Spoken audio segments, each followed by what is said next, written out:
నన్ను తరచుగా అడిగే ప్రశ్న, ఈ రోబోటిక్ సర్జరీ చాలా కాస్ట్లీ కదా, మరి మేము ఎలా చేయించుకోవాలి అని అడుగుతారండి. కానీ మీకు చాలా సులువుగా దీనికి సమాధానం చెప్తాను. మామూలు ఆపరేషన్ చేయించుకున్నప్పుడు మనం సుదీర్ఘంగా ఫిజియోథెరపీ అవి చేయించుకుంటాం. అంటే ఒక 6 వారాల దాకా ఫిజియోథెరపీ చేయించుకుంటాం. ఇందులోనే ఒక 10 రోజులే ఫిజియోథెరపీ చేయించుకుంటాం. సో మీకు ఈ 40 రోజులు ఫిజియోథెరపీ కాస్ట్స్ ఏవైతే అవుతాయో మీకు ఈ రోబోటిక్ సర్జరీకి అయ్యే కాస్ట్స్ కూడా అవే.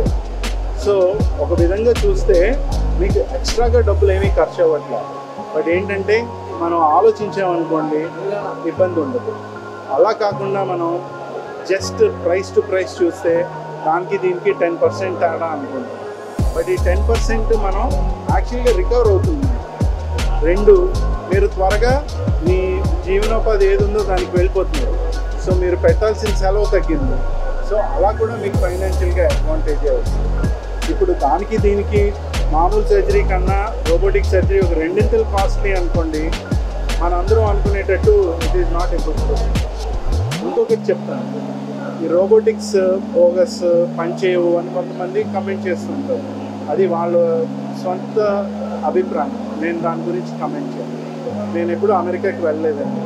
నేను ఇక్కడే ఉండి అమెరికా లేదు అసలు బాగోదుట, అది అందరూ ముష్టిదేశంట, అదంతా ఎడారేట అని నేను అన్నాను అనుకోండి, అదంతా అవివేకము. రోబోటిక్ సర్జరీ చేయకుండా రోబోటిక్స్ పనికిరావు అనడం కూడా అంతే అవివేకం.